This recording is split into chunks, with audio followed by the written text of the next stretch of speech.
that's where that note was inspired from. Or, it's like we want to buy, the best in breed technology, but we have nobody on staff who knows how to use it, right?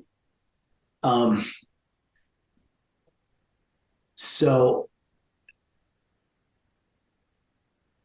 it really is important to get those foundations right, which is, are you collecting clean data? Are you collecting first party data? Are you doing so in a consent and privacy friendly way, right? Are you doing so consistently?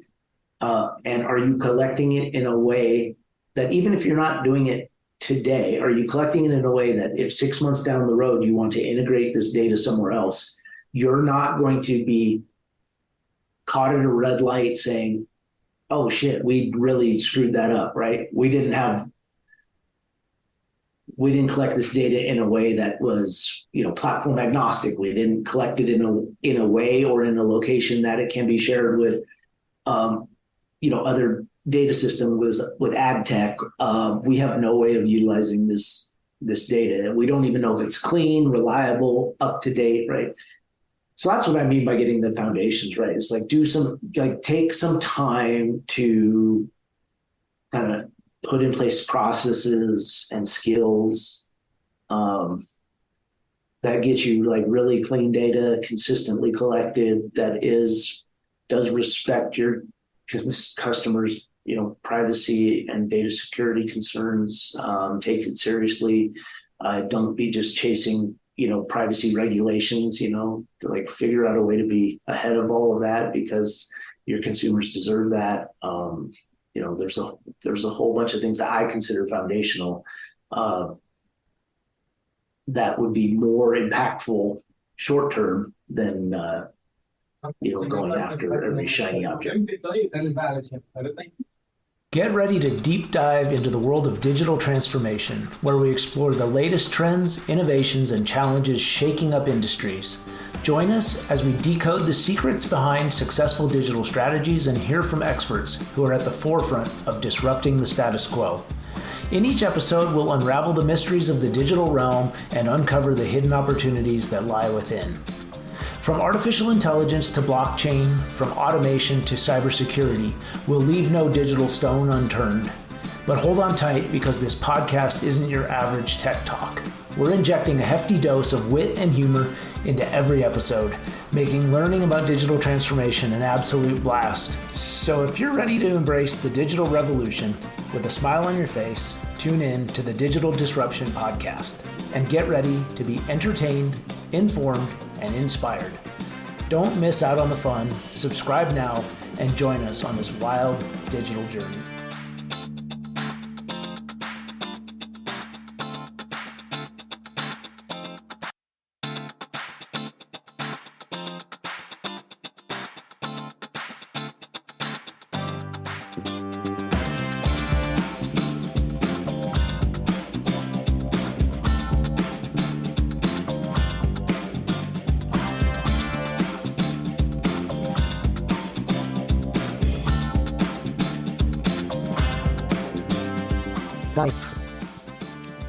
Hello and good morning, Patrick.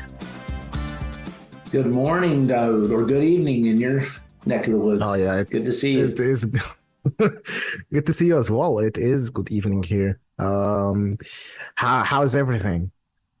Things are going well. We're well into fall here, and I expect the snow to be flying anytime now. So we'll see. Oh, nice. I mean, snow will not the only thing that will be flying, but I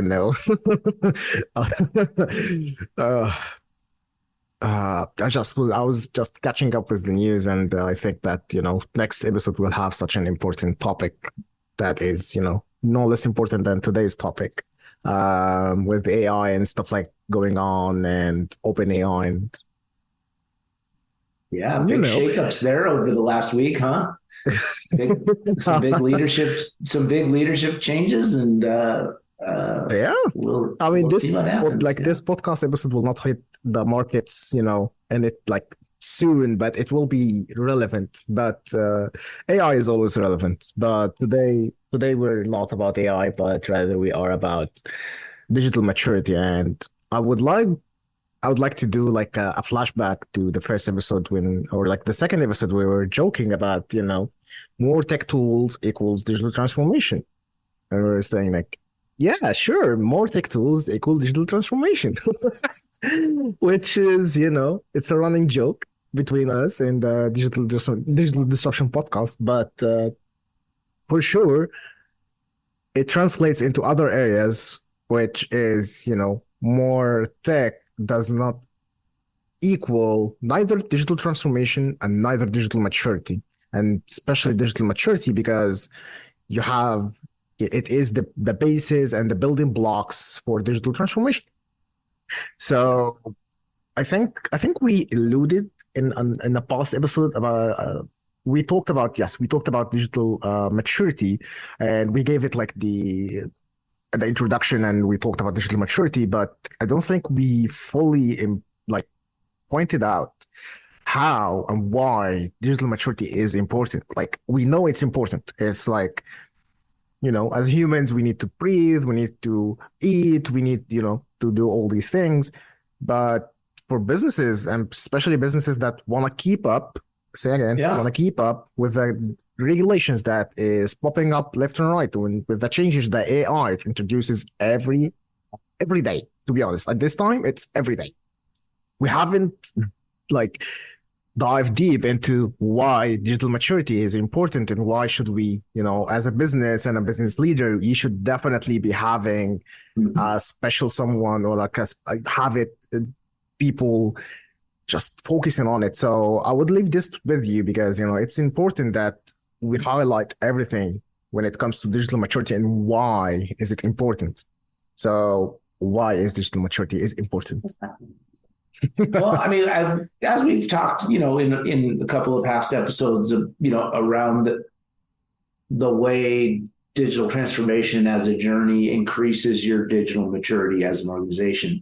Why is that important? We're talking about your capabilities to deliver more seamless experiences, to do the kinds of personalization and recommendations that consumers are increasingly experiencing, but also that they're expecting to experience those things, right? So being able to deliver on that is really important. Being able to measure the impact of your media as granularly as possible, being able to target the right audiences as granularly as possible, right? And across as much media as possible, being able to orchestrate data centrally and as close to real time as possible is really important. So these are all, I'm just kind of listing out a set of capabilities, right, that an organization might want to have. And I think that all of those capabilities do involve some level of technology, no doubt about it. But I think the key adjective there, or the key, I guess, the key word there is capability, not technology, right? So it's having the capability that's important. And in order to do that, there's kind of a triangle of factors involved, which is, and technology is just one corner of that triangle, right? So, what are the other two angles, corners? I guess corner isn't the right word either. Yeah, I'm like the other point of the triangle. The other 2 points, yeah. Yeah, those would be your business use cases. So, what actual scenarios does that technology support, right, that are strategically aligned to your business and the kinds of things you're trying to accomplish, the way you're trying to position your brand, the overall experiences you're trying to deliver, et cetera. And then the other is having the roles and skills, that can utilize the technology, can design the use cases and execute those use cases, right? So all three of those go together: the technology, the use cases, and the skills and roles to execute. And with any one of those missing, you're not going to get the most out of that technology, right? So, and it's certainly not going to qualify as a digitally mature kind of a state, right? If you can't actually execute on that vision. And when, having those roles and skills, I guess one of the more strategic skills here is when you're laying out this roadmap or journey is just, is deciding what kind of operating model you want. Are you trying to do this all in-house? Are you, do you have a stable of kind of niche boutique agencies that are very skilled in, particular areas of digital marketing and digital experience, and they're each, all together helping you deliver that? Or are you doing, some hybrid type of a model where it's, some of your key aspects of your marketing and customer engagement are in-house, but you supplement that with an agency? Or do you have more of a full service agency of record that you're working with, and you help set the overall objectives and targets, but they execute and devise the media strategy and the media planning, right? So there's and other aspects of your digital. So there's a lot of different business models that can work, but they all require somewhere in your operations, you need to have those three points of that triangle covered. So if you're working with an agency that lacks, if you put all your eggs in the agency basket, you better be working with a competent agency with the skills on staff to deliver, right? If you are leveraging a tech partner to do your data orchestration and data integration with the rest of your ad tech and more tech, these are all kind of key areas of your business. And so you need to make sure that you have all the coverage on the skill side of things. And I've, just in experience, some companies are really, really good at executing when there's a plan in place. But as a company, you need to give really clear guidance around your kind of strategic vision, your business objectives and marketing objectives. And once that's in place, there are some partners who can really execute really strongly against that. And then there are some, really, excellent agencies out there who, can deliver us, from top down or bottom up across that whole spectrum of, digital strategy, digital experience, creative, media planning, media buying. So it really just depends what kind of a operating model you want to have. Okay, so I would like to ask a question, because you said that you should have a vision, whether you work with an external partner or an agency, or you do the things in-house. Mm-hmm. But my question would be, with the digital maturity being one of the key frames that you build the vision with, does the vision stay the same? As long as you go, is it set in stone? I know the answer would be no, but how does the vision change? Because digital transformation is all about incremental changes and incremental improvement. Mm-hmm. So that also include the vision, and because also the digital maturity has 4 phases, which we talked about in a past episode. So how does everything fit together if everything is also moving at the same time? No, it's a really good question. I think, I think for sure, any plans you make at the strategic level, so your digital strategy, related to, say, media, or a digital transformation roadmap, from a more holistic sense, right? Of, all of your MarTech and data infrastructure and ad tech. No, those things need to be nimble, right? It's the, I think things that shouldn't change, like with the wind, are certainly like your fundamental sort of like brand positioning, right? Your brand personality that you've developed, right? All of these things that you invest a lot of time, effort, and potentially money into, and that tend to, that the baseline of your brand equity, as long as you're doing things right, it tends to increase over time, and you get a bigger and bigger footprint, right? As long as you're supporting that with sort of good brand campaigns and good messaging and,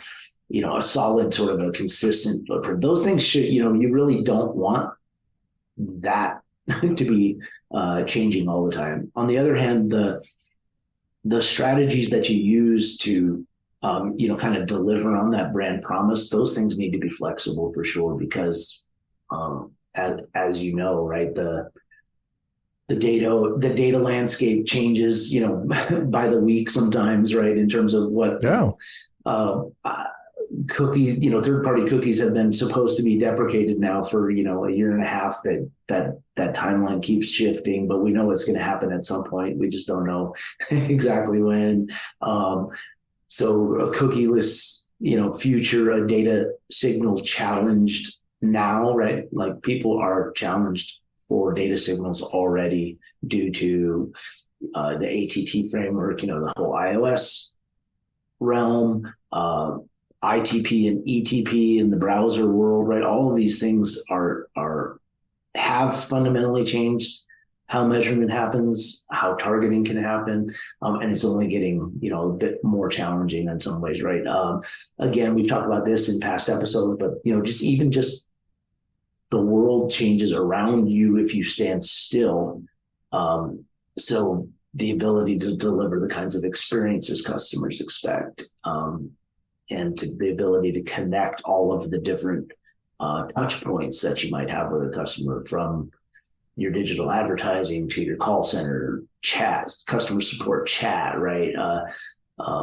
Your customer engagement channels, so your SMS, push, email, right? All of these things, they impact one another. So if people have great experience with your product, but every time they order from you, they have a problem, and every time they have a problem, you don't solve it well through your service center, right? Then they also start getting annoyed when you start sending promotional emails and promotional messages, right? If they just had a terrible experience with you and now you're sending them, hey, come shop with us, right? All of these things play together. So, and people becoming more and more savvy about what they expect. And we've, in the retail and e-commerce sector, right, there are some brands that have maintained this kind of, full price, non-promotional kind of model, but very few, right? Most e-commerce companies, everybody's done a fantastic job training people to wait until you see the pop-up, sign up, enter your email address and your phone number so you get 10 to 15% off your first order, and abandon something in your cart and you might get an offer, right? Go search online and find a coupon, right? So those are things that kind of all e-commerce players, right? Even if you don't want to do that yourself, that doesn't mean that that's not a context for shoppers all around you, right? So, and if your own digital strategy, your promotional and pricing schemes, the way you message, the way you market, if you're not taking account of that bigger picture, then there's probably something incomplete about your digital strategy. And those things, and again, to your earlier point, sorry to loop back here, that context in which we do business always changes. So therefore, our strategies need to also change, right? I remember reading an article about customer data strategies. Most companies, they're 5 years old or more. What does that mean? Well, that means your customer data strategy is stale and out of date, right? And if you apply that to your data orchestration, if you apply that to your media planning, like if you have a media planning strategy that's 5 years old and you haven't updated it, you're not accounting for a massive amount of change that's happened across digital advertising. So I would ask also, speaking of like the bigger picture, like we use Google's digital maturity framework, which has 4 levels: nascent, emerging, connected, and multi-moment. And touching on this, like the last thing you said, which is updating always the plan and the media plan that you have in mind. Does digital transformation has an end goal of moving, let's say, from nascent to multi-moment, from 1 to 4, or like getting more ROI, like we talked in the last episode, or both, or neither? Like, what does a vision has at the end of the road, at the end of the tunnel? What's the goal that your vision is aiming at? And does it differ? Like, what does it differ based on? Yeah, I think the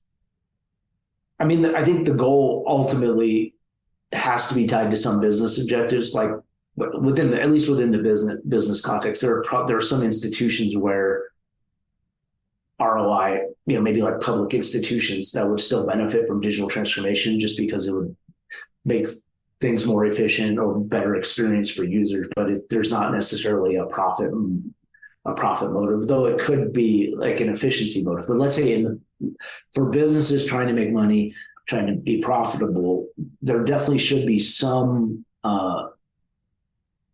financial component to the goals of digital transformation. That said, maybe from the CFO's perspective, they're central, but from the standpoint of what digital maturity and digital transformation are at their core, they're more of like increasing profitability or growing revenue or increasing efficiency. The financial impact is really kind of an artifact of successfully executing the vision, right? The vision is about, if you're automating, like if you have a really manual process that you're automating, you're trying to take some rote repetitive task right out of a person's hand and automate that task and let that person do higher value work, right? If you're trying to make it more effective, if you're trying to more effectively target specific addressable audiences, right? Then what you're really trying to do is, leverage the power of segmentation, make more relevant messaging, more refined, targeted messaging, right? Going after high value prospects and customers, right? In different ways, right? So segmenting your targeting and your messaging and your offer strategy, all those things, right? To treat different audiences differently, treat different areas of the funnel and customer lifecycle differently, right? And so the financial impact of those things is an after effect, though it's key. Better data orchestration, right? If you're trying to transform your data infrastructure to do better data orchestration, better integration of real-time data, right? You're ultimately improving things like customer experience, in the area of personalization, recommendation, customer engagement, messaging. So profitability, the reason why profitability matters, or cost savings and things like that, is because, ultimately some stakeholder who's signing to approve these initiatives, right? Like, that is ultimately what this is going to be measured by, especially if you're working for a publicly traded company. That definitely will be the measure of success at the end of the day, ultimately. Did you grow revenue? Did you grow profitability? Did you create a bigger dividend for your shareholders? Did you create bonuses for executives who are on a bonus structure, right? Those are going to be the things that are going to matter. But I guess the dirty secret is like no digital transformation, no digital maturity initiative, like it produces those as an effect of being successful at executing what you actually laid out as an objective, which is creating more efficiency, delivering better experience, more effective and efficient media executions, all of those things. I would go to a question that actually was based on a note that you gave me when we started the podcast, which said, take care of foundational priorities before you get too excited about digital transformation. And I would definitely want to ask, like, is digital maturity a foundation, or like what could be considered as a foundation that, you should be taking care of first? Mm-hmm, mm-hmm. I mean, I think there are aspects of there are certain pieces of digital maturity that I would consider sort of foundational. I think that note was sort of a nod at there are some people who want to like they want to have a team in their own company, like creating AI applications, not just using embedded AI, which is part of every ad tech now, right? Like they actually want to they have somebody at the VP or SVP level who thinks they should be creating AI, applications, right? But they haven't even they don't even have a process for ensuring that their campaigns are tagged correctly. Like they don't even have a centralized measurement framework or a shared taxonomy for behavioral and media measurement. And yet they want to be at the bleeding edge of AI and ML, technology. That's where that note was inspired from. Or, it's like we want to buy, the best in breed technology, but we have nobody on staff who knows how to use it, right? So it really is important to get those foundations right, which is, are you collecting clean data? Are you collecting first party data? Are you doing so in a consent and privacy friendly way, right? Are you doing so consistently? And are you collecting it in a way that even if you're not doing it today, are you collecting it in a way that if 6 months down the road you want to integrate this data somewhere else, you're not going to be caught at a red light saying, oh shit, we really screwed that up, right? We didn't collect this data in a way that was, platform agnostic. We didn't collect it in a way or in a location that it can be shared with, other data system with ad tech. We have no way of utilizing this data. We don't even know if it's clean, reliable, up to date, right? So that's what I mean by getting the foundations right. It's like take some time to kind of put in place processes and skills that get you really clean data, consistently collected, that does respect your customers, privacy and data security concerns. Take it seriously. Don't be just chasing privacy regulations, to figure out a way to be ahead of all of that because your consumers deserve that. There's a whole bunch of things that I consider foundational that would be more impactful short term than going after every shiny object. What are the things that you consider foundational for digital transformation? Clean, consistent data collection that is centralized, that includes first-party data. So utilizing a a first party identifier as your core identity space. Now there's a whole bunch of, we'll talk about this in a future episode about how you can bring first party data collection further up the funnel. You don't have to wait until somebody, is a customer or is, ready to pull the trigger and wants a 15% discount. You don't have to wait that long to collect first party data if you are creative. Having centralized data within your organization. I mean, if you look at companies that have, if you have companies that do 3 or more, marketing channels in-house, invariably, except for the very, very good, the ones that have a very, very good process, you'll have 3 or 4 different ways of naming campaigns, tagging campaigns. You'll oftentimes, zero sort of centralized taxonomy, centralized, measurement frameworks. That doesn't mean those companies can't execute good marketing. Of course they can, but it makes it much more challenging to centralize it. It makes it really hard to do things holistically. It makes it really hard to orchestrate data effectively because you don't have a shared syntax. You don't have a shared schema for data, campaign information, audience information, just kind of your measurement taxonomies, your KPIs, your data dictionaries, right? If that's not all centralized and very clean and consistent, it's really hard to scale that type of stuff.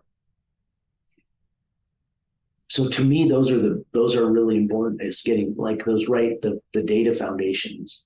I don't know if I've said this before, but if I haven't, I should have. To me, data maturity and digital maturity go hand in hand, right?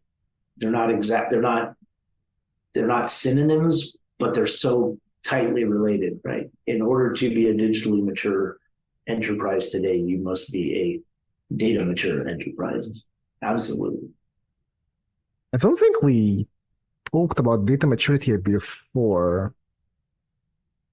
Yeah, I mean, it is one of the pillars we talked about of digital transformation, but I don't know if we've emphasized how important. Data maturity, no. We talked about it like, in the 4 pillars. Whenever we mention them, it's a part of the 4 pillars, but we never talked about how important data maturity is. And I'm not, sometimes I feel like, especially in digital transformation, that some things are just too obvious that you need to emphasize on. And sometimes it flows under the radar and just like, not everyone is accustomed or like he does know that we should be focusing on this one or this thing, and it's a part of a bigger picture. Mm-hmm. And I think this what makes digital transformation a little bit challenging because it ain't a monolithic thing. It's not a one block of things. As I said, it's a bunch of moving parts that play around together, and you have to figure out it's a self-scrambling puzzle that you have to be on top of. Yeah, no, I think that's why it's really important to develop a really clear-headed assessment of your own organization, the business objectives you're trying to support, and then to have a kind of a roadmap that prioritizes projects that will be most impactful at getting you from where you are today to where you need to or want to be, right? I mean, I think that's why there's definitely no one size fits all by any means, right? There's so much tech. I think the latest Scott Brinker MarTech landscape, I don't know how many, it's probably up to 11,000 different technology solutions or something like that. I don't, it's a lot. don't quote me on that number, but it's a lot. It's multiple thousands of different platforms. And so different companies have different technology commitments. Some people are just devotedly Adobe shops. Some people are devotedly Google shops. Some people are like way into the fringes of 100% composability, right? Trying to bring together best in breed across all technology, and then have really smart creative developers tie it all together. So there's a whole spectrum of I guess both business and technology decisions that kind of define what a digital transformation landscape looks like for a particular company. Truly that. And speaking of technologies and stuff like that, next episode, since we're done with this one, we'll talk about AI and how does it intermingle with digital transformation? Does it put people out of business? Does it put people into business? How do you deal with AI like you're dealing with, let's say, GDPR or data privacy regulations that, it pops up every day now, and will be always developing. And AI, once it's introduced into the mix, business mix, life mix, it is never going away. It's already here. Yeah, it's already here, and it's here to stay. It's not like something that you'll figure out, like you'll forget about in a couple of weeks. It's here. It's here to stay. AI has been a part of our life for like the better of like 10 years, but it was always algorithms and things that you have no access to, and it's not publicly shared. SEO, social media algorithms and stuff like that. And now, you have an AI that you can just go talk to. I know. I think that's the one. I think this is an area that's really going to be up in the air. It'll be fun to talk about next time. I'll do a little bit of research as well, just to be as up to speed on the most timely developments, but is on the generative side, because there's a whole bunch of legal and ethical questions that people are asking, and I think they're legitimately asking them, and I think the leadership shakeups we're seeing reflect that as well. So it'll be interesting. Let's start with the ethics and social implications of AI next time, and go from there. Well, sounds good. All right. Can't wait until we meet for next time. Yeah, that is it for us today. Thank you so much for listening to the Digital Disruption Podcast. Thanks for the great questions as always, Daud. Good conversation. Appreciate it. Take care. Thank you. Bye.